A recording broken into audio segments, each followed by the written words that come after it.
नमो नमः। नमस्कार मित्रों, मैं गजानन शर्मा ऑनलाइन संस्कृत क्लासेज इस सेटअप पर मैं आप लोगों का स्वागत और अभिनंदन करता हूं। मित्रों, पिछली क्लास में हमने कारक से संबंधित प्रथमा और द्वितीय विभक्ति के बारे में चर्चा की है। आज हम तृतीय विभक्ति के बारे में चर्चा करेंगे, इसलिए तृतीय विभक्ति प्रारंभ करते हैं। ध्यान दें, एक कारक की बात करें तो एक कारक होता है जिसका नाम है करण कारक।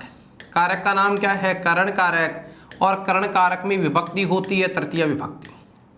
विभक्ति की बात करें तो कौन सी विभक्ति होती है? तृतीय विभक्ति। और मैं बात करूं तृतीय विभक्ति की तो तृतीय विभक्ति विधायक सूत्र की बात करूं, तृतीय विभक्ति विधायक सूत्र, तृतीय विभक्ति विधायक सूत्र की बात करें, विभक्ति विधायक सूत्र, तो वह सूत्र हमने पहले भी चर्चा की थी जब कारक प्रारंभ किया था। विभक्ति का जो सूत्र है वह सूत्र है कर्तृकरणयोः तृतीया। तो सूत्र की बात करें तो सूत्र का नाम क्या है? कर्तृकरणयोः तृतीया। सूत्र का नाम क्या है? कर्तृकरणयोः तृतीया। कर्तृ यानी कर्ता में और कर्ण में तृतीया विभक्ति होती है। यहाँ ध्यान सूत्र का अर्थ है, इस सूत्रार्थ है कर्तृ यानी कर्ता और कर्ण में तो यहाँ कर्ता कौन से कर्ता की बात कर रहे हैं? तो यहाँ बात करें कर्ता की तो कर्ता कौन सा? जो उक्त कर्ता होता है या अनुक्त कर्ता होता है। तो अनुक्त कर्ता, अनुक्त, ध्यान दे, अनुक्त कर्ता एवं अनुक्त करण में, अनुक्त कर्ता एवं अनुक्त करण में तृतीया विभक्ति होती है। कौन सी विभक्ति होती है? तृतीया विभक्ति होती है, विभक्ति होती है। मित्रों ध्यान दें कि बात करें किसकी? अनुक्त कर्ता और अनुक्त करण की, तो अनुक्त कर्ता कारक में और अनुक्त करण कारक में कौन सी विभक्ति होती है? तृतीया विभक्ति होती है। ठीक है, ध्यान दिया। अनुक्त का मतलब क्या है? एक बार फिर मैं रिपीट करता हूं, हमने पहले भी चर्चा की थी। तो यहाँ अनुक्त से तात्पर्य है कि अनुक्त के अनुसार वचन एवं क्रिया पर कर्ता का प्रभाव नहीं पड़ता है। जो कर्ता होता है उस कर्ता के वचन का क्रिया पर कोई प्रभाव नहीं पड़ता है, जबकि उक्त में क्रिया पर प्रभाव पड़ता है, चाहे कर्ता हो या कर्म हो। और उक्त दो ही चीज होती है, उक्त कर्ता और उक्त कर्म।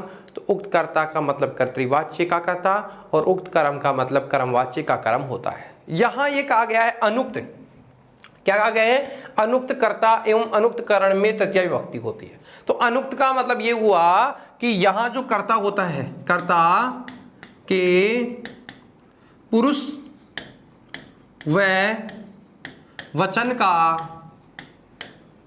क्रिया पर प्रभाव नहीं पड़ता। ठीक है, बात किसकी कर रहे हैं? हम लोग बात कर रहे हैं यहाँ अनुक्त से तात्पर्य किसकी बात कर रहे हैं? अनुक्त से तात्पर्य क्या है? अनुक्त से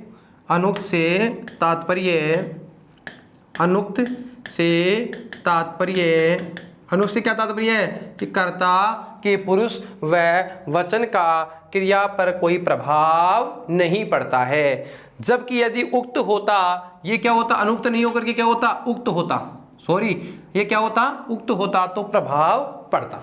ठीक है, मैं बात करूं यह जो अनुक्त होता है, ये अनुक्त कर्ता, अनुक्त जो कर्ता होता है ना, वह अनुक्त कर्ता एक होता है कर्मवाच्य में। किस में होता है? कर्मवाच्य में। और एक होता है भाववाच्य में। किस में होता है? भाववाच्य में। जो भाववाच्य का और कर्मवाच्य का जो कर्ता होता है, क्या होता है? कर्ता। इस कर्ता में कौन सी विभक्ति होती है? इस कर्ता में तृतीया विभक्ति होती है। ठीक है, और बात करें भाववाच्य का जो कर्ता होता है, उस भाववाच्य के कर्ता में भी कौन सी विभक्ति होती है? तृतीया विभक्ति होती है। थोड़ा समझने का प्रयास करना। कहना चाहता हूं कि यहाँ कर्तरी करणीयों तृतीया सूत्र का तात्पर्य ये होता है कि अनुक्त कर्ता और अनुक्त करण में तृतीया विभक्ति होती है। अब अनुक्त कर्ता से यह तात्पर्य है कि कर्ता का मतलब ये होता है यहाँ जो कर्ता होता है उस कर्ता का क्रिया पर कोई प्रभाव नहीं पड़ता है। तो यहाँ कर्ता में तृतीया विभक्ति होगी। कौन सी विभक्ति होगी? तृतीया में तृतीया होगी। लेकिन यहाँ तृतीया विभक्ति कब होती है? एक तो कर्मवाच्य के कर्ता पे होती है और एक भाववाच्य के कर्ता में होती है। इसके बात करें, इसके अलावा यदि कर्ण, अब बात करें कर्ण की, इसके अलावा एक तो अब इसमें तृतीया विभक्ति होगी। कब होगी तृतीया विभक्ति? यदि कर्मवाच्य और भाववाच्य बनाएंगे। वाक्य का प्रयोग यदि कर्मवाच्य और भाववाच्य में करेंगे तो तृतीया होगी, अन्यथा साधारण वाक्य में आप कर्ता में प्रथमा विभक्ति भी कर सकते हैं।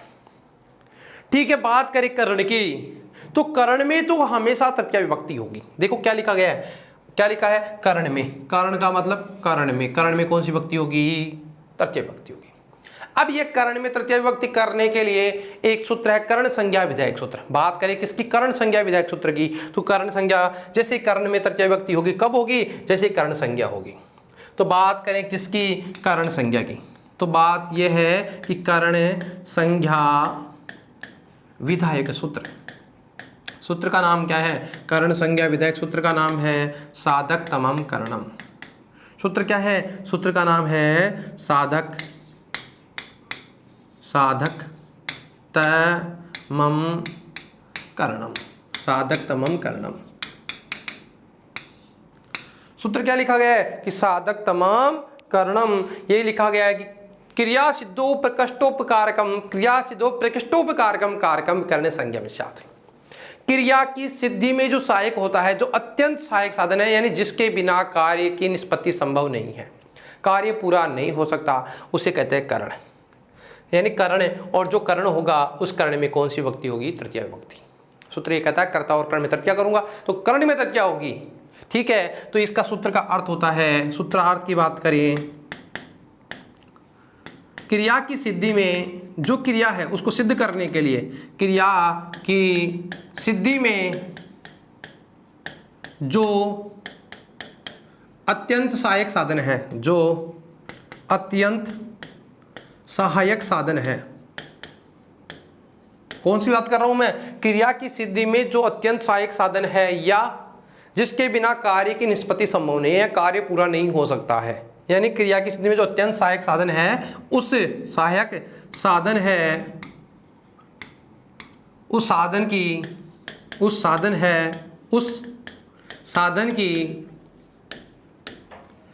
करण संज्ञा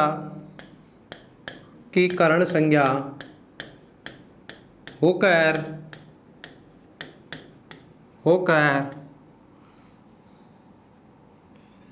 साधन की करण संज्ञा होकर तृतीया विभक्ति हो जाती है। कौन सी विभक्ति हो जाती है?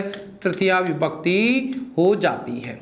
समझने का प्रयास करना कि जो भी करण होगा, करण का मतलब होता है साधन, और जो भी साधन होगा उस साधन की कौन सी संज्ञा होगी? करण संज्ञा होगी। जैसे करण संज्ञा होगी तृतीया विभक्ति हो जाती है। कौन सी विभक्ति हो जाती है?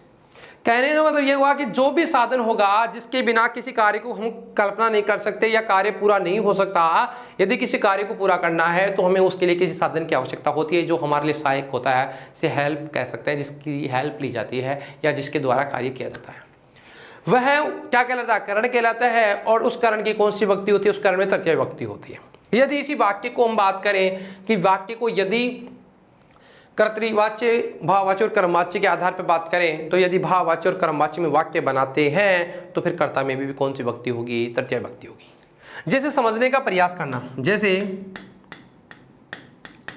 ठीक है, हिंदी में लिखता हूं, रमेश कलम से पत्र लिखता है।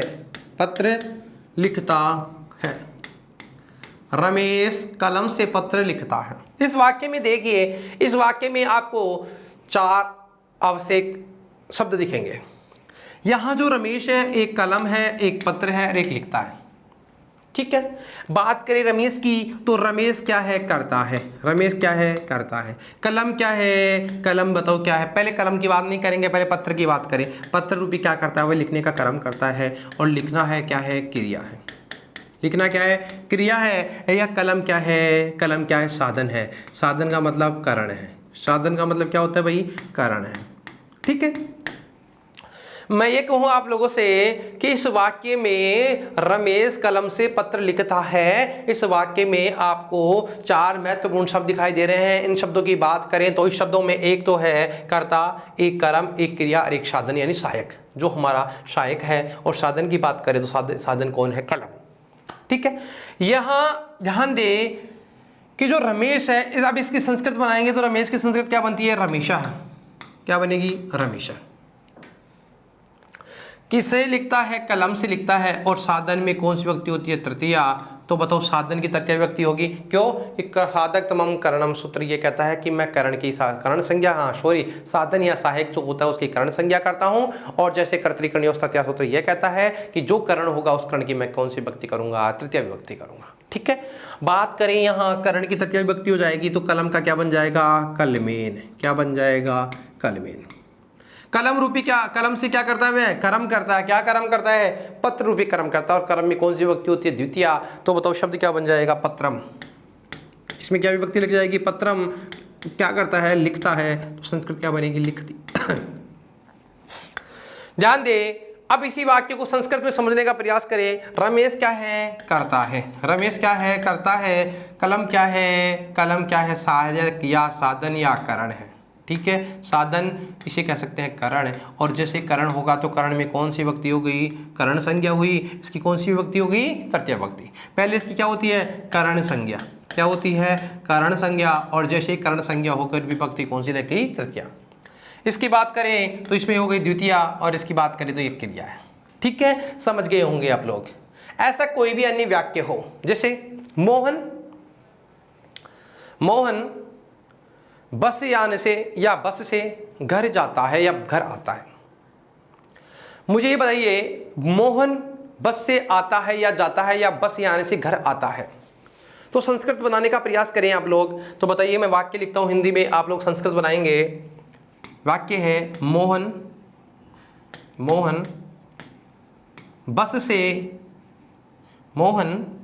बस से घर आता है। घर आता है। क्या संस्कृत होगी? तो मोहन, पहले तो ये वाक्य देखिए, इस वाक्य में देखो आप लोगों को कि आने जाने के लिए कौन सी साधन का प्रयोग कर रहा है या इसके आने में सहायक कौन है। बात करें सहायक की तो सहायक क्या हुई? बस।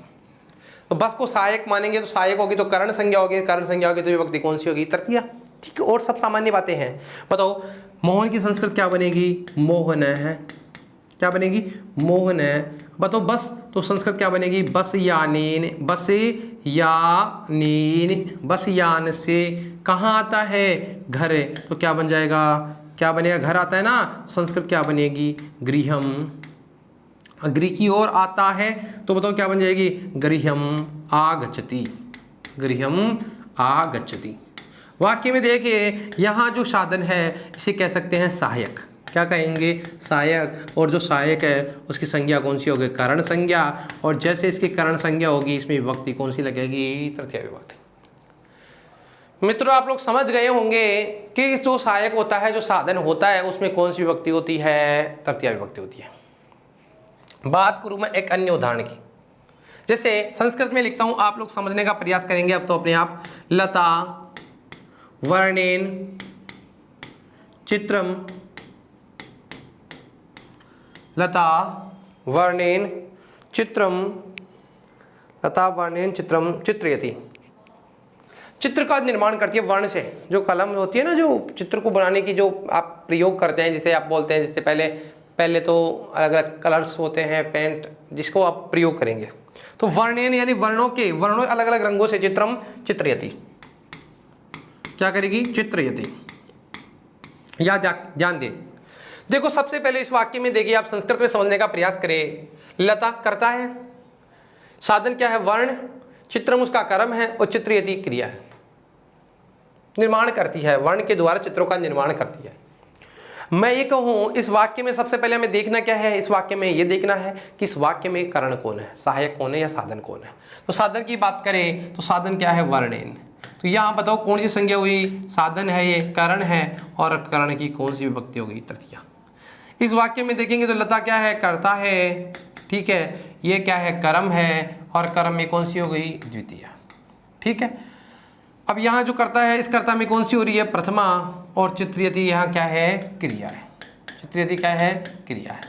आप समझ गए होंगे भली बाती कि यहाँ करण है, करण में कौन सी विभक्ति होगी, तृतीया विभक्ति होगी। तो वाक्य क्या पर निर्माण होगा, लता वर्णेन चित्रम चित्रयति, लता वर्णेन चित्रम चित्रयति, ठीक है। मित्रों थोड़ा आगे चलते हैं, समझने का थोड़ा प्रयास करना। अब मैं थोड़ी चर्चा विस्तार से थोड़ा गहराई में बात करते हैं हम लोग।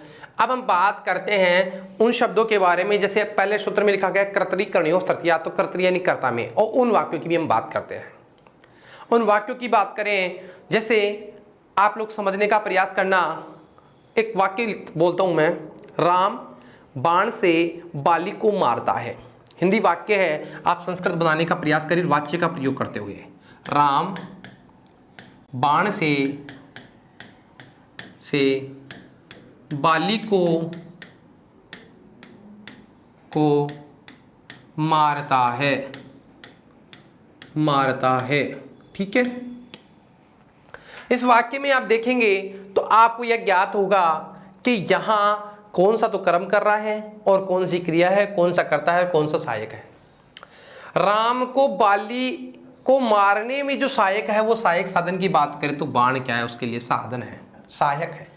बाली को मारने के लिए राम ने जिस सहायक या साधन का प्रयोग किया है, उस साधन का नाम है बाण। साधन की बात करें तो साधन क्या है, बाण।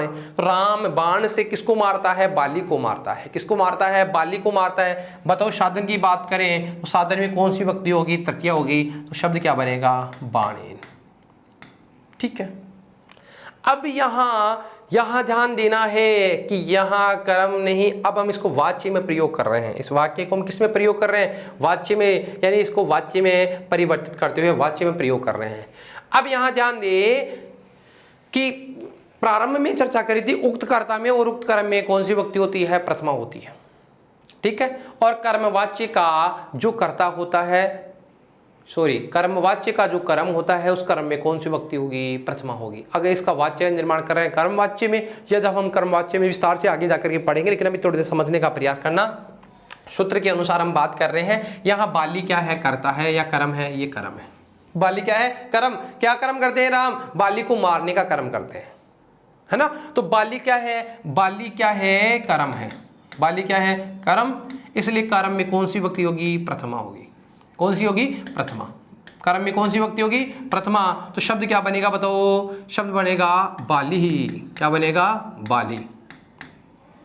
शब्द क्या बना, बाली, ठीक है। दोबारा लिखता हूं मैं, एक बार थोड़ा समझने का प्रयास करें। शब्द क्या बना है, बाली। अब देखना, इधर हमने लिखा बाणेन, क्या लिखा, बाणेन। तृतीया में क्या बन गया, बाणेन। इधर बात करें तो कर्म, तो बताओ क्या बन गया, बाली।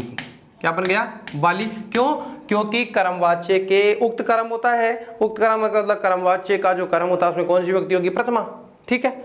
अब ध्यान दे कि एक धातु है हन, और हन का मतलब होता है मारना, और इस धातु के साथ एक प्रत्यय लगता है, तय प्रत्यय, कै और तय, तय प्रत्यय, तय प्रत्यय, तय प्रत्यय का तय प्रत्यय, ठीक है। तो बताओ हन धातु से तय प्रत्यय लगाते हैं तो शब्द क्या बनता है, हतः। क्या बनता है, हतः प्रत्यय, मतलब क्या बन गया, हतः। कौन मारता है, राम मारता है। कौन मारता है, राम मारता है। अब ध्यान दे मित्र, थोड़ा समझने का प्रयास करना। यहाँ दो शब्द दिख रहे हैं आप लोगों को, और मैं इस वाच्य को कहूँ तो ये वाच्य कैसा वाच्य है, कर्मवाच्य। कौन सा वाच्य है, कर्मवाच्य, ठीक है। अगर इसी वाक्य को हम लोग प्रयोग में बदलेंगे और इस वाच्य को कर्तृवाच्य बनाएंगे, तो फिर अभी रिपीट करेंगे, लेकिन इसको थोड़ा समझने का प्रयास करना।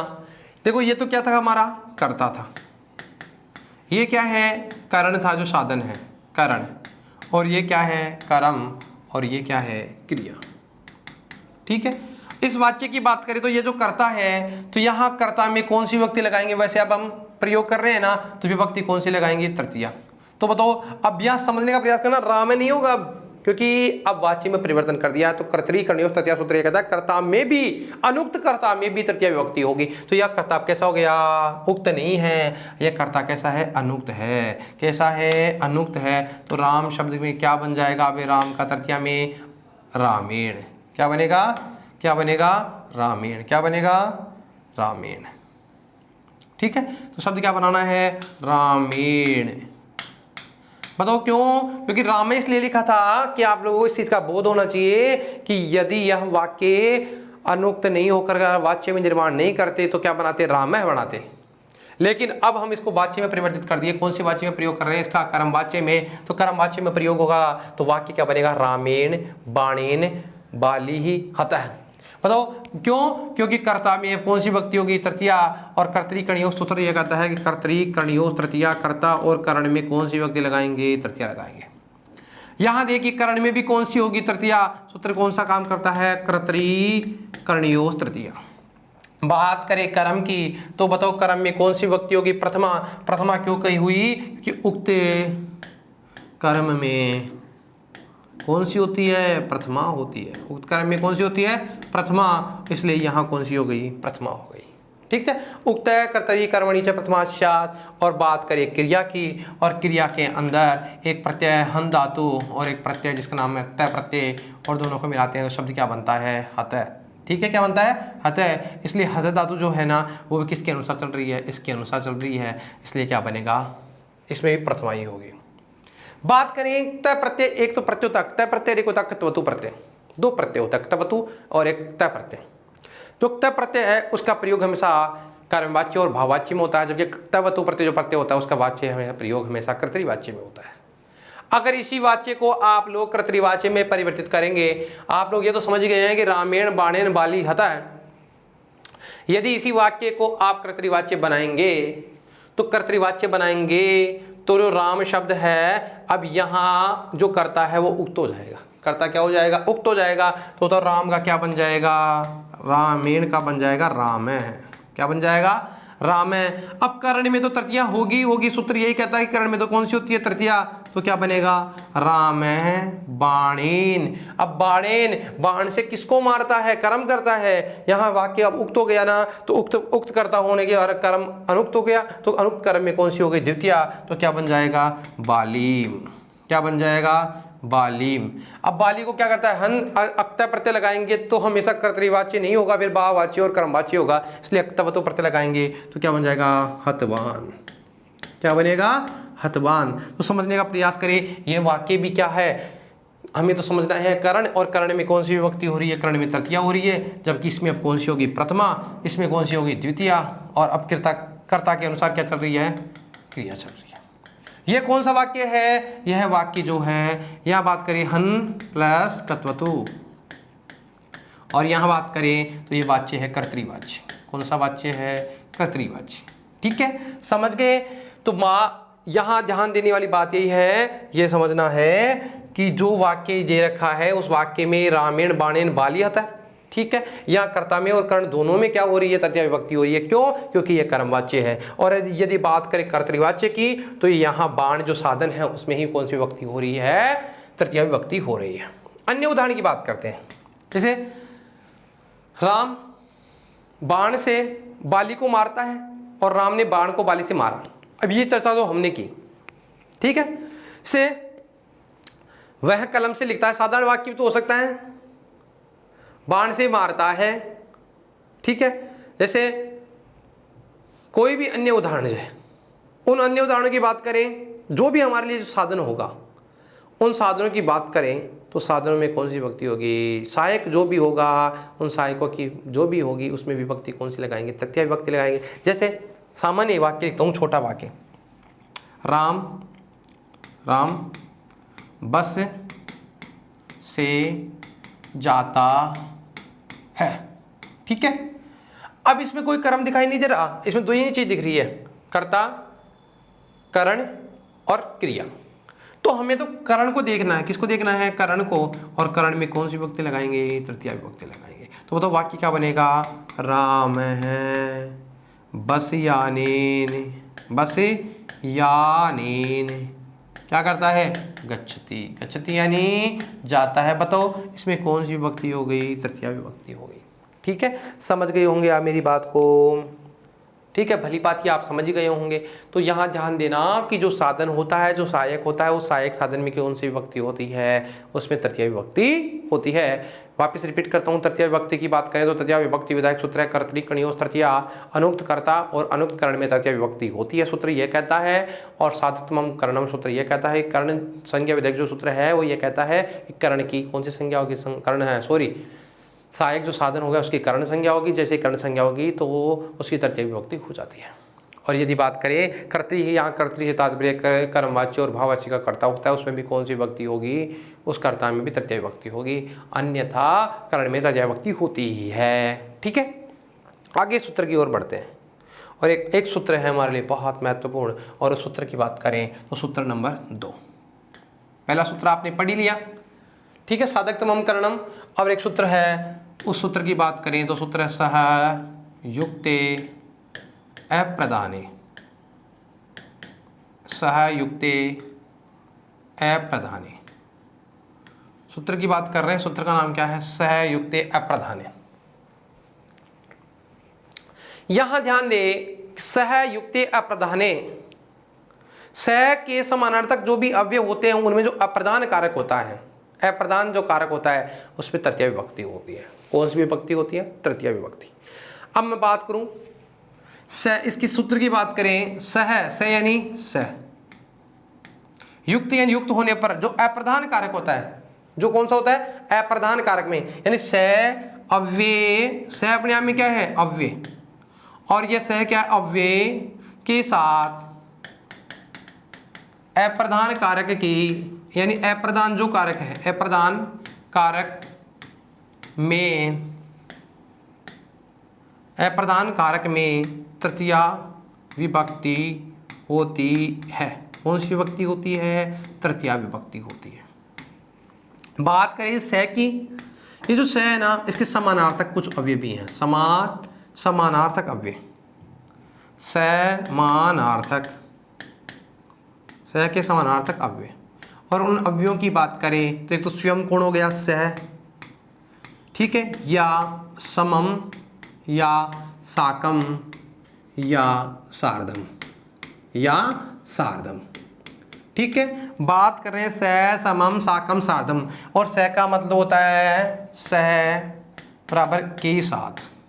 इसका मतलब क्या होता है? के साथ। ये जो सह शब्द है, या समम शब्द है, साकम शब्द है, सार्धम शब्द है, इनका मतलब होता है के साथ। क्या मतलब होता है?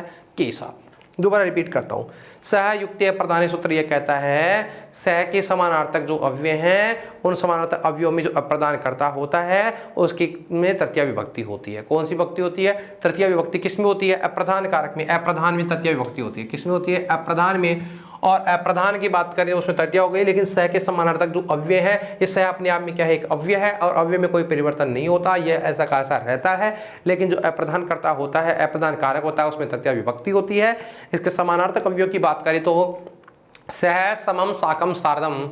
और अब बात करते हैं सह का अर्थ होता है के साथ। सह का अर्थ होता है के साथ। यदि मैं हिंदी में बात करूं तो मैं आप लोगों को कहना चाहूंगा कि आप हिंदी में यदि अर्थ को निकालने का या सह का प्रयोग करने का या अप्रधान कर्ता को ढूंढने का प्रयास करेंगे तो एक वाक्य में आपको ये कहना है जिस वाक्य के साथ जुड़ा हुआ होता है उसकी अप्रधान संज्ञा यानी उसमें तृतीया विभक्ति होती है, उसे क्या करता है? अप्रधान कहता है। सामान्यतः लिखता हूं मैं एक बार, सामान्यतः जिस वाक्य के साथ, यदि किसी वाक्य को आप ढूंढेंगे, जिस वाक्य के साथ कोई यदि वाक्य है और उस वाक्य के साथ क्या जुड़ा हो? के साथ।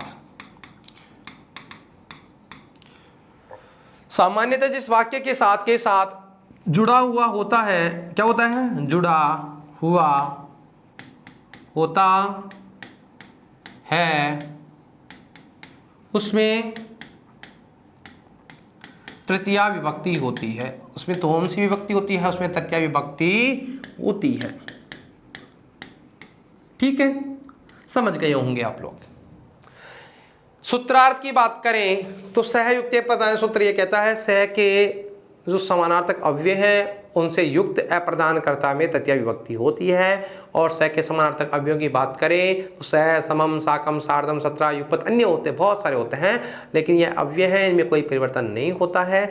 और स का मतलब होता है के साथ। इसके सामान्य अर्थ की मैं बात करूं, यदि आप समझने का प्रयास करेंगे हिंदी में, तो सामान्यतः जिस वाक्य के साथ क्या जुड़ा हुआ होता है, के साथ, सामान्यतः जिस वाक्य के साथ के साथ जुड़ा हुआ होता है उसमें तृतीया विभक्ति होती है। कौन सी विभक्ति होती है? तृतीया विभक्ति होती है, ठीक है। और तृतीया विभक्ति उसमें होगी जो अप्रधान होगा। प्रधान की बात नहीं कर रहा, मैं कर रहा हूं अप्रधान की बात, और अप्रधान को ढूंढने के लिए उसके साथ क्या जुड़ा हुआ आएगा? के साथ जुड़ा हुआ आएगा, ठीक है।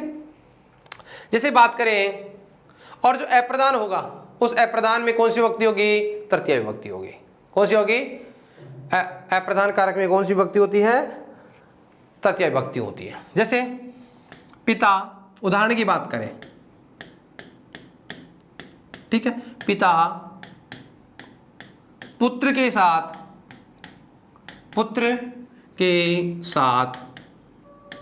जाता है। पिता पुत्र के साथ जाता है। ध्यान दे, इस वाक्य में आप ये देखिए, पहले तो मैंने अभी लिखा था जिस वाक्य के साथ क्या जुड़ा हुआ हो? के साथ। क्या जुड़ा हुआ है? के साथ। उसमें हमें विभक्ति कौन सी लगानी है? तृतीया लगानी है। देख रहे इधर के साथ है, ये किसके साथ जुड़ा हुआ है? पुत्र के साथ। तो अब हमें यह पता लग गया कि अप्रधान कौन है। यहां पर अप्रधान में कौन सी विभक्ति होगी? तृतीया। तो बताओ, अप्रधान यानी पिता पुत्र के साथ जाता है, तो यहां देखिए पुत्र में कौन सी विभक्ति लगाएंगे?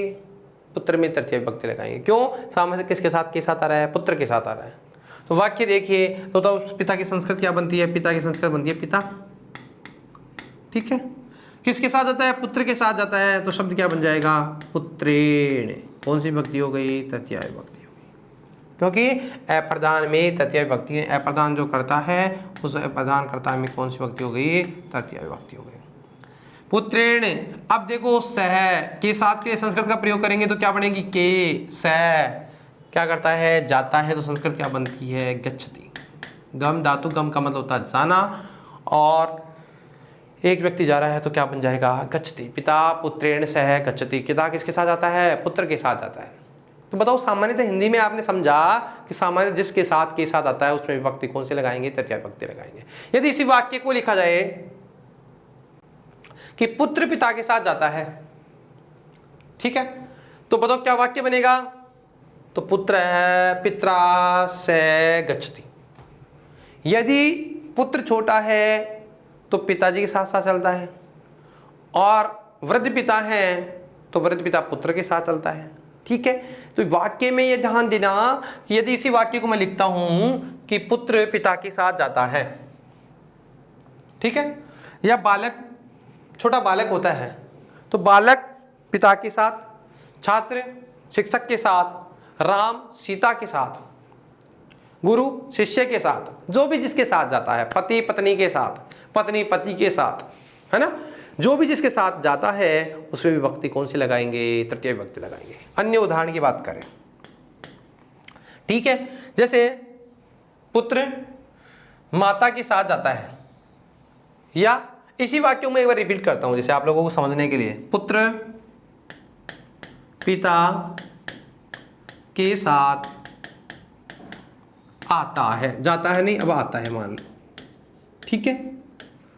बताओ पुत्र की संस्कृत क्या होगी? पुत्र है। अब पिता की तृतीया विभक्ति हमें पता होनी चाहिए, इसलिए हमने शब्द रूपों की चर्चा करी थी। पिता पितरो पितर, पितरम पितरो पितरिन, पित्रा पितृभ्याम पितृवी, ये पढ़ा था। और तृतीया के एक वचन में क्या बनेगा? पिता का पित्रा। क्या बनेगा? पित्रा। सह, सह।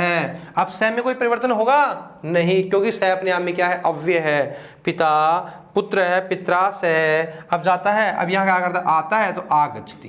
क्या बन जाएगा? आगच्छति, ठीक है। बताओ कौन सी विभक्ति हो गई? तृतीया। क्यों? सह जिसके साथ आ रहा है, किसके साथ आया? पित्रा के साथ आ रहा है, सह का मतलब के साथ। बताओ इसमें तो कौन सी विभक्ति हो गई? तृतीया विभक्ति हो गई, ठीक है। राम सीता के साथ जाता है, राम सीता के साथ वन जाता है, वन में जाता है, ठीक है। बताओ राम की संस्कृत क्या होगी? राम है, क्या बनेगी? राम है। अब सीता जो शब्द है, तो सीता कैसा शब्द है? स्त्रीलिंग वाला शब्द है। सीता, रमा, लता, ठीक है।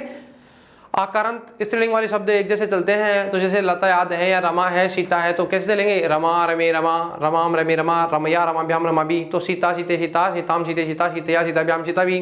तो बताओ क्या बनेगा? राम सीतया। अब चाहे स लिखूं, चाहे समम लिखूं, स साकम लिखूं या सार्धम लिखूं, तो इसको समम लिखते हैं।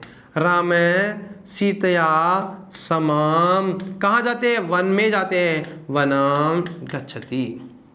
क्या बनेगा? सीतया समम वनम गच्छति। बताओ स के अर्थ में कौन सी विभक्ति होगी? तृतीया होगी। यहाँ देखिए इसमें कौन सी विभक्ति हो गई? तृतीया विभक्ति हो गई। ठीक है, थोड़ा आगे चलते हैं। एक है जैसे छात्र, छात्र शिक्षकों के साथ, ठीक है, छात्र शिक्षक के साथ, ठीक है, छात्र शिक्षक के साथ या शिक्षकों के साथ, कुछ भी हो सकता है ना। शिक्षक के साथ भ्रमण करता है या घूमने जाता है। कहाँ जाता है? या वन में जाता है या उद्यानम बगीचे में जाता है। तो यहां ध्यान दे के साथ किसके साथ आ रहा है? शिक्षक। तो पहले तो यही देखना है। तो वहां बताओ संस्कृत में क्या बनाओगे आप इसको? तो संस्कृत में क्या बनेगा? छात्र है, ठीक है। शिक्षक शब्द राम की सब चलेंगे, अकारांत पुल्लिंग वाले शब्द हैं, तो क्या बनेगा? शिक्षकेन। क्या बनेगा? शिक्षकेन। अब समम भी हो सकता है, साकम, साकम। कहाँ जाता है? उद्यानम गच्छति, बगीचे में जाता है, तो क्या बनेगा? बगीचे में जाता है। तो बताओ क्या बनेगा? उद्यानम, उद्यानम गच्छति। ठीक है, कहने का मतलब ये हुआ, यहां देखिए साकम जो आ रहा है उसके साथ भी क्या आ रहा है? यहां तृतीया विभक्ति हो रही है। ठीक है, यदि यही शब्द ऐसे लिखा हो, शिक्षक छात्रों के साथ, शिक्षक छात्रों के साथ घूमता है, शिक्षक छात्रों के साथ घूमता है, शिक्षक छात्रों के साथ घूमता है। इसी वाक्य को मैं रिपीट करता हूं, घुमा करके लिखता हूं, हिंदी में लिखता हूं पहले। शिक्षक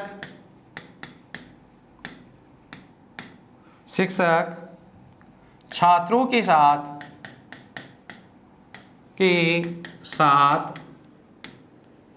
भ्रमण करता है या घूमता है, भ्रमण करता है। ठीक है, तो बताइए छात्र एक है या बहुत सारे हैं? बहुत सारे हैं। अब यहां देखिए शिक्षक एक है, तो शब्द क्या बन जाएगा? शिक्षक है। क्या बनेगा? शिक्षक है। तो वही है सह समम साकम सार्धम। तो यहां बात करें छात्रों के साथ देखना है, किसके साथ? छात्रों के साथ आ रहा है। छात्र एक है या बहुत सारे हैं? बहुत सारे हैं। छात्र ही, तो बताओ क्या बनेगा? छात्र, छात्रों, छात्रा, छात्रम, छात्रों, छात्रान, छात्रीन, छात्राभ्याम, छात्रई। तो रामई की तरह क्या बनेगा? छात्रई। शिक्षक है छात्रई। अब देखो क्या बन जाएगा? सार्धम। भ्रमणम करोति या भ्रमति, तो यहां लिख देते हैं अलग अलग ही, भ्रमणम करोति, भ्रमणम करोति। शिक्षक किनके साथ घूमता है? छात्रों के साथ घूमता है। यहां कौन सी विभक्ति हो गई? तृतीय विभक्ति हो गई। ध्यान दो, एक बार मैं फिर से रिपीट करता हूं। एक सूत्र है जिसका नाम है सहयुक्ते अप्रधाने। सूत्र क्या कहता है? सहयुक्ते अप्रधाने। सूत्र यह कहता है कि सह के साथ जो समानार्थक अव्यय हैं उनमें अप्रधान जो कारक होता है, प्रधान जो करता है, उसमें तृतीया विभक्ति होती है। सह के समानार्थक अव्ययों की बात करें, सह समम साकम सार्धम, अर्थात ये जो शब्द हैं सह समम साकम सार्धम, जिसके साथ इनका प्रयोग होता है उसमें तृतीया विभक्ति होती है। सामान्यतः जिस वाक्य के साथ ये जुड़े होते हैं के साथ, उसमें तृतीया विभक्ति होती है। जैसे जिन वाक्यों के साथ इनका प्रयोग होगा उनमें विभक्ति कौन से लगाएंगे? तृतीय विभक्ति लगाएंगे। ठीक है मित्रों, आगे चलते हैं। एक सूत्र है जिसकी बात करें तो वह सूत्र है प्रकृत्यादिभ्यो उपसंख्यानम है। सूत्र का नाम क्या है? यह वार्तिक है, सॉरी ये वार्तिक है। प्रकृत्यादिभ्य उपसंख्यानम है, उपसंख्यानम है। छोटा सा वार्तिक है, और ये कहता है प्रकृति। प्रकृति का मतलब होता है स्वभाव। प्रकृति का मतलब क्या होता है? प्रकृति यानी स्वभाव। तो प्रकृति यानी स्वभाव। प्रकृत्यादि, आदि का मतलब होता है प्रकृति स्वभाव। गोत्र आदि उपसंख्यान में की भी कहनी चाहिए। क्या करनी चाहिए? तृतीया यानी तृतीया विभक्ति कहनी चाहिए। प्रकृति का मतलब होता है गोत्र आदि या क्रिया का विशेषण बताने वाले शब्द। कि कुछ शब्द ऐसे होते हैं जिसमें व्यक्ति का क्या होता है? स्वभाव का पता लगता है, या उनके गोत्र का पता लगता है, या स्वभाव से कैसा है। ठीक है, उनमें विभक्ति कौन सी लगाएंगे? उनकी विभक्ति की बात करें तो उनमें विभक्ति की बात करें तो यहाँ विभक्ति जो होती है, उन विभक्तियों की बात करें तो वहां पर भी विभक्ति कौन सी होगी? तृतीया विभक्ति होगी। प्रकृत्यादि गण में जो पढ़े गए शब्द हैं, उन प्रकृत्यादि गण में जो पढ़े गए हैं, जैसे सम, विषम, है ना, और स्वभाव, गोत्र आदि जो भी शब्द हैं, उन शब्दों की बात करें तो उनमें तृतीया विभक्ति होती है। कौन सी विभक्ति होती है? तृतीया विभक्ति बात होती है। तो सूत्र के अर्थ की चर्चा करते हैं। सूत्रार्थ लिखें, सूत्रार्थ लिखें। प्रकृत्यादि गण में पढ़े गए शब्द, प्रकृत्यादि गण में पढ़े गए शब्द, पढ़े गए शब्द अर्थात जो शब्द है प्रकृत्यादि गण में जो पढ़े गए शब्द हैं, उन शब्दों में प्रकृत्यादि गण में पढ़े गए शब्द जैसे स्वभाव, गोत्र, क्रिया विशेषण शब्द जो भी हैं, क्रिया विशेषण, या प्रकृत्यादि गण में जो भी पढ़े गए शब्द हैं, स्वभाव, गोत्र, क्रिया विशेषण शब्दों या क्रिया विशेषण है, जो भी शब्द हैं, यानी क्रिया विशेषण जो शब्द हैं, प्रकृत्यादि गण में पढ़े गए शब्द, स्वभाव, गोत्र, क्रिया विशेषण आदि जो भी शब्द हैं, अर्थात जो शब्द हैं, जो शब्द हैं, उन शब्दों में भी तृतीया विभक्ति होती है। कौन सी विभक्ति होती है? तृतीया विभक्ति होती है। ठीक है, ध्यान दें कि प्रकृत्यादि दिव्य उपसंख्यान में सूत्र यह कहता है कि प्रकृत्यादि गण में स्वभाव या गोत्र आदि जो भी शब्द पढ़े गए हैं, उन शब्दों में भी विभक्ति कौन सी होती है? तृतीया विभक्ति होती है। यह एक वार्तिक है। वार्तिककार कौन है? कात्यायन, और कात्यायन ने वार्तिक लिखा है। बात करें इसकी तो प्रकृति का मतलब होता है, जैसे प्रकृति का मतलब है स्वभाव से। जैसे सामान्य शब्द व्यक्ति के बारे में कहा जा रहा है कि जैसे वह स्वभाव से सीधा है। स्वभाव से क्या है? सीधा। ये तो बहुत सीधा है। कहते हैं कि ये लड़का तो बहुत सीधा है, ये कुछ जानता ही नहीं है, इतना सीधा है। तो बताओ स्वभाव से कैसा है? उसका स्वभाव कैसा? सीधा है। तो यहाँ बताओ प्रकृति, और प्रकृति कैसे? उसकी प्रकृति जो भी है, तो प्रकृत्या चारु, और चारु का मतलब होता है सीधा। तो बताओ क्या बनेगा? चारु। और उसकी प्रकृति की बात करें तो तृतीया के क्वेश्चन में शब्द क्या बनेगा? प्रकृत्या चारु। प्रकृत्या चारु। स्वभाव से क्या है? सीधा है। प्रकृति से यानी स्वभाव से। यह कैसे है? तो इससे अर्थ की बात करें तो शब्द क्या बन जाएगा? प्रकृति यानी स्वभाव। प्रकृति का मतलब क्या होता है? स्वभाव। और स्वभाव से कैसा है? सीधा है। स्वभाव से सीधा है। तो बताओ यहाँ देखिए, जो प्रकृति है, जो उसका स्वभाव है, उस स्वभाव की बात करें तो यहाँ पर विभक्ति कौन सी हो गई? तृतीया विभक्ति हो गई। बताओ इस शब्द में कौन सी हो गई? तृतीया विभक्ति हो गई। और बात करें तो बताओ यहाँ कौन सी विभक्ति होती है? स्वभाव। क्योंकि स्वभाव है ना उसका सीधा, वो किससे पता लगता है? उसकी प्रकृति से पता लगता है, सीधा है। यह कैसे पता लगा हमें? यह पता हमें उसके स्वभाव से लगता है। इसलिए इस शब्द की बात करें तो इस शब्द में कौन सी विभक्ति होती है? तृतीया विभक्ति होती है। जैसे लोग कहते हैं यह इतना सीधा है कि जिस काम के लिए भेजा जाता है सीधा जाता है, सीधा आता है, इसको कोई काम से और अन्य किसी कार्य से मतलब नहीं होता। कुछ लोग ऐसे भी होते हैं, भेजा तो कहीं जाता है और जाता कहीं और है। तो लोग बात करेंगे इसको किसी काम के लिए भेजा जाएगा तो ये जाएगा नहीं वहां, पहले वो अपना काम करके आएगा फिर आएगा। ये तो जाता नहीं है, ये सीधा जाता नहीं है, इधर उधर भ्रमित है ये। तो जो सीधा जाता है वो तो क्या हुआ? सीधा जाता है। और जो विपरीत जाता है, काम के लिए, किसी काम के लिए भेजा जाए और वह अन्य कार्यों में व्यस्त हो जाता है, तो वह क्या होगा? विपरीत कार्य की ओर जाता है। तो मैं बात कहूँ जैसे सीधा जाता है, इसका पता किससे लग रहा है? मैं सीधा जाता है। तो इसके क्या है? स्वभाव कैसा? सीधा जाना और सीधा आना। यह कैसा है? विपरीत स्वभाव वाला है, विपरीत जाता है। तो मैं ये कहूँ जैसे समेन इति, समेन का मतलब सीधा और इति यानी जाता है। समेन इति यानी सीधा जाता है। जाता है कैसे जाता है? सीधा जाता है। बताओ इसका स्वभाव कैसा है? सीधा स्वभाव वाला है। कई लोग ऐसे होते हैं विपरीत जाते हैं, तो बताओ क्या बनेगा? क्या बनेगा? विस्मेन, विस्मेन, विस्मेन, विस्मेन एति। और यह का मतलब हुआ विषम का मतलब होता है विपरीत। इसका स्वभाव कैसा? विपरीत स्वभाव वाला है। सीधा नहीं जाता है, ये विपरीत जाता है। इसको किसी काम के लिए भेजाए तो ये उसके विपरीत कार्य करता है, यानी पहले वो करेगा फिर उसके बाद ये करेगा, विपरीत जाएगा। भेजेंगे इधर और जाएगा इधर। तो कहने का मतलब ये हुआ कि यह स्वभाव से कैसा है? विपरीत जाता है। ऐसा जाता है, विपरीत जाता है। थोड़ा ध्यान दें। अब इनके अलावा हम कुछ चर्चा ऐसी करते हैं कि जो शब्दों की बात करें तो उन शब्दों की बात करें कि जैसे कोई व्यक्ति गोत्र से ब्राह्मण है। अब ब्राह्मण है, अब उसका गोत्र आदि के विशेषण की बातों कर रहे हैं हम लोग, तो ब्राह्मण किससे है हमें कैसे पता लगा है ब्राह्मण है? उसका पता हमें उसके गोत्र से लगता है। तो ब्राह्मण है, किससे ब्राह्मण है? गोत्र से है। तो बताओ शब्द क्या बनेगा? गोत्र में तृतीया होगी या ब्राह्मण में होगी? क्योंकि ब्राह्मण का पता हमें किससे लगता है? गोत्र से लगता है, इसलिए गोत्र में शब्द क्या लग जाएगी? तृतीया। तो बात है वो क्या शब्द बनेगा? गोत्रेण ब्राह्मण। गोत्र से क्या है? ब्राह्मण या गार्ग्य है, तो क्या बन जाएगा? गोत्रेण ब्राह्मण। गोत्र से क्या है? बताओ इस ब्राह्मण जो है उसका हमें पता किससे लग रहा है? गोत्र से लग रहा है। और गोत्र की बात करें तो गोत्र में कौन सी विभक्ति होगी? तृतीया विभक्ति होगी। कौन सी विभक्ति होगी? तृतीया। ठीक है, तो शब्द क्या बन जाएगा? गोत्र से ब्राह्मण है। गोत्र से क्या है? वो ब्राह्मण है।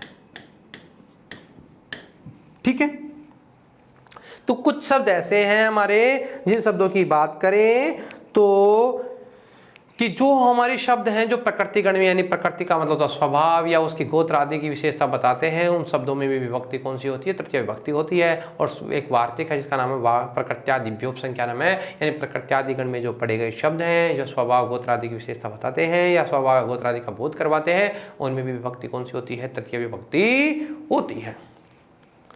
आगे एक सूत्र है, बहुत महत्वपूर्ण सूत्र की बात करें तो सूत्र का नाम है इत्थम भूत लक्षणे। इत्थम भूत लक्षणे। सूत्र क्या है? इत्थम भूत लक्षणे। सूत्र की बात करें तो सूत्र का नाम क्या है? इत्थम भूत लक्षणे। इत्थम, इत्थम यानी ऐसा। इत्थम का मतलब होता है वह ऐसा है। देखो शब्द क्या है? इत्थम। इस शब्द की बात करें इत्थम, और इत्थम का मतलब होता है वह इस प्रकार का है। वह इस प्रकार का है, यानी वह कैसा है? वह ऐसा है। लोग चर्चा नहीं करते क्या? वो कैसा है? वो ऐसा है, ऐसा है, ऐसा है। तो वह कैसा है? वह ऐसा है, वह इस प्रकार का है। इसका बोध हमें किससे होता है? इसका बोध हमें होता है उसके लक्षणों से या उसके चिन्ह से। यानी किसी व्यक्ति की पहचान करनी हो तो उसके लक्षण या उसके चिन्ह देखे जाते हैं और फिर लोग बातें करते हैं कि वह कैसा है? वो ऐसा। इत्थम भूत लक्षणे। इत्थम यानी वह इस प्रकार का है, इसका इस प्रकार का उसका कोई लक्षण या चिन्ह दिखाई दे, यानी वह इस प्रकार का है। सूत्रार्थ की बात करें, सूत्रार्थ की बात करें, वह इस प्रकार का है, इस प्रकार का है जिस लक्षण या चिन्ह से विशेष को देख करके या चिन्ह से किसी का बोध होता है, यानी लोग उसको उसी लक्षण या चिन्ह से जानते हैं। यानी किसी व्यक्ति का जो लक्षण दिखाई देता है उस लक्षण को देख करके लोग उसके बारे में चर्चा करते हैं या उस लक्षण के बारे में बातें होती है। यानी वह इस प्रकार का है जिस लक्षण या चिन्ह से किसी व्यक्ति विशेष का बोध होता है, उस लक्षण या चिन्ह में तृतीया विभक्ति होती है। कौन सी विभक्ति होती है? तृतीया विभक्ति होती है। यानी जिस लक्षण या चिन्ह को देख करके आप व्यक्ति का अनुमान लगाते हैं कि यह व्यक्ति ऐसा है, यह व्यक्ति ऐसा है, यह व्यक्ति ऐसा है। तो जिस लक्षण या चिन्ह को आपने देखा उस लक्षण या चिन्ह के द्वारा उस व्यक्ति का बोध हो रहा है, वह कैसा? वह ऐसा है। उस लक्षण या चिन्ह में कौन सी विभक्ति होगी? तृतीया विभक्ति होगी। बात करें जैसे उदाहरणों की, जैसे ठीक है हिंदी में बात करूं, गणवेश से छात्र है। छात्र का पता किससे लगता है कि ये छात्र है या नहीं है? छात्र का बोध हमें किस चीज से हुआ? छात्र का बोध हमें उसकी गणवेश से होता है। जो उसकी गणवेश होती है, जो उसकी पहनने का जो तरीका है, जो गणवेश उसने पहनी होती है, उसको देख करके लोग अनुमान लगा लेते हैं ये कौन है, पढ़ने वाला छात्र है या छात्र है। यदि उसका बोध हमने जिस चीज के द्वारा किया, यानी लक्षण या चिन्ह जो हमें दिखाई दे रहा है, गणवेश दिखाई दे रही है, इस गणवेश से हमें ये बोध हो गया कि ये कौन है, छात्र है। तो जो लक्षण या जो चिन्ह होता है, तो या तो लक्षण क्या है, ये इसका लक्षण है या इसका चिन्ह है। छात्र का चिन्ह या लक्षण क्या है? छात्र का लक्षण या चिन्ह क्या है? गणवेश है। तो मैं ये कहूँ ये जो क्या है उसके लिए उसकी पहचान है, उसका लक्षण है। यानी छात्र की पहचान क्या है, लक्षण क्या है, ये उसका गणवेश है। तो यह जो लक्षण है उस लक्षण में कौन सी विभक्ति लगाएंगे? तृतीया विभक्ति लगाएंगे। ठीक है, तो बताओ शब्द की बात करें तो उसका बोध किससे हुआ? गणवेश से। तो क्या बनेगा? गणवेशीन, गणवेशीन छात्र।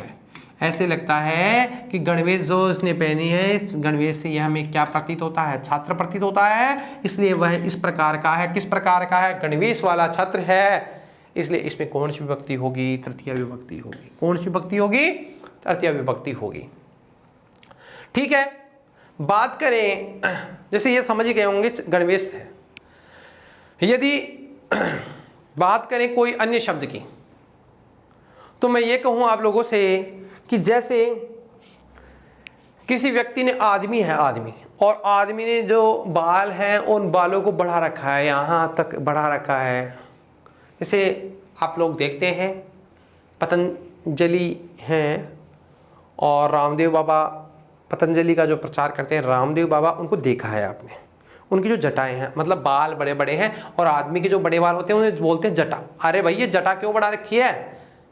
कई बार जो छोटे छात्र या घर वाले अपने पुत्रों से या लोग मतलब कह ही देते हैं कि भाई ये जटा क्यों बढ़ा रखी है? क्या साधु संत बनने का इरादा है कि तेरा? क्यों तपस्वी बनना है? तो जटा बढ़ाने का मतलब यहाँ साधु संत से लिया गया है कि यहाँ तपस्वी है क्या? और यदि कोई मोहल्ले से या नगर से कोई व्यक्ति निकलता है और उसकी जटा बढ़ी हुई है, तो लोग क्या कहते हैं? ऐसा प्रतीत होता है ये कोई तपस्वी है। कौन है ये? तपस्वी है। अब उसका बोध हमें कैसे हुआ? इसका बोध हमें हुआ कि उसकी जटाओं से उसका बोध होता है। तो लक्षण या चिन्ह हमें क्या दिखाई दे रहा है? उसकी जटाएं। तो जटाओं से क्या बोध हुआ कि वह कौन है? तपस्वी है। ऐसा प्रतीत हुआ। वह कैसा है? वह तपस्वी है। इसका बोध किससे किया हम लोगों ने? इसका बोध हमने उसकी जटाओं से किया। तो जटाएं हैं, तो बताओ बात करें जटाओं से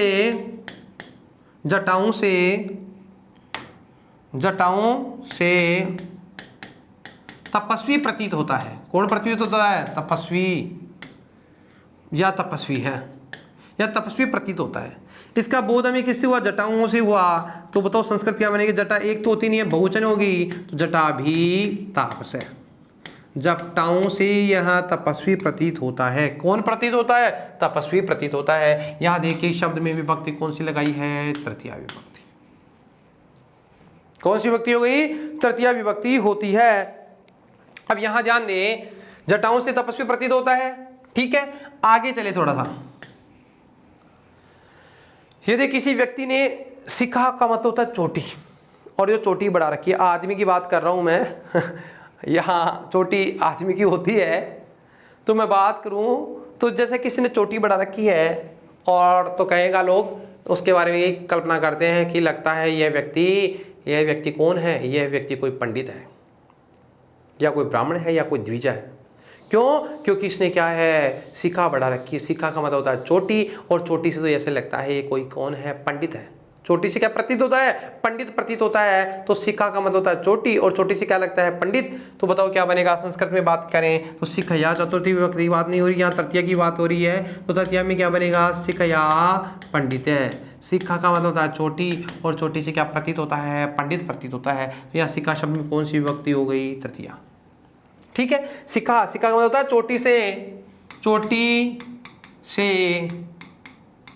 चोटी का मतलब ये सिर की चोटी से पंडित प्रतीत होता है। क्या प्रतीत होता है? पंडित प्रतीत होता है। यदि किसी ने केस बढ़ा रखे हैं। अब महिला के तो होते हैं केस और आदमी की होती है जटाएं, ठीक है। और यदि व्यक्ति आदमी है कोई, उसने इतने केस बढ़ा रखे हैं और उसका बोध ही नहीं होता, तो लोग ये सोचेंगे कि ये कोई आदमी है या औरत है। ये लगता है केसों से तो नारी लगती है, जब सामने पता लगता है तो ये बोध होता है कि ये नारी नहीं, ये तो पुरुष है। तो उसकी पहचान किससे हो रही है? केस से हो रही है। तो बताओ कैसे नारी। अन्य उदाहरण की बात करूं तो क्या बनेगा? कैसे नारी। केस का मतलब होता है बाल, और बालों से कौन प्रतीत होता है? बालों से नारी प्रतीत होती है, नारी लगती है। या केसों से कौन लगती है? प्रतीत होती है। केसों से कौन प्रतीत होती है? नारी प्रतीत होती है। कुछ लोगों को इतना शौक होता है कि नाखून होते हैं, नाखून नेल्स जो होते हैं उनको बढ़ाने का बहुत शौक होता है। कई महिलाओं के देखें बहुत बड़े बड़े नाखून, तो उनके घर वाले उनको क्या बोलते हैं? क्या नाखून बढ़ा के कोई राक्षस बनने का इरादा है? या आप ऐसे लगते हो? अगर उन व्यक्तियों को रात में देख लें आप लोग अंधकार में, तो आप लोग क्या कहेंगे? ओ वह कौन? राक्षस, नाखून वाली राक्षस। यानी कैसा प्रतीत हो रहा है कि जो राक्षस के नाखून होते हैं, तो बोध लिया गया कि जो नाखून वाला है या वाली है वो कैसा है? राक्षस है। नाखून वाली कौन है? राक्षस है। क्योंकि राक्षस के क्या होते हैं? नाखून होते हैं। तो बताओ नखई राक्षस है। नाखूनों से कौन प्रतीत होता है? नखई, यानी नाखूनों से राक्षस प्रतीत होता है। नाखूनों से कौन प्रतीत होता है? राक्षस। तो बताओ क्या होगा? नखई। नखई का मतलब होता है नाखून, और नाखूनों से कौन दिखाई देता है? नखई राक्षस है। नाखूनों से यानी बड़े बड़े नाखून हैं, तो नाखूनों से राक्षस प्रतीत होता है। कौन प्रतीत होता है? या प्रतीत होती है या होता है? नाखूनों से कौन लगता है?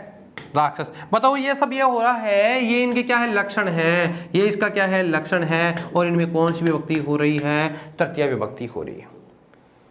विभक्ति की बात करें मित्रों, तो यहाँ कौन सी विभक्ति हो रही है? तृतीया विभक्ति हो रही है। किसमें तृतीया विभक्ति हो रही है? ये जो आप लोग देख रहे हैं, और इन शब्दों के अंदर तृतीया विभक्ति होती है। कौन सी विभक्ति हो? जैसे अब मैं फिर से रिपीट करता हूं, इत्थम भूत लक्षण सूत्र ये कहता है कि वह इस प्रकार का है, यानी वह इस प्रकार का, इस शब्दों के द्वारा, जिस चीज के द्वारा जिसका व्यक्ति काल बोध होता है, या लक्षण या चिन्ह देकर के जिसका बोध होता है, उन लक्षण वाले शब्दों में या चिन्ह वाले शब्दों में तृतीय विभक्ति होती है।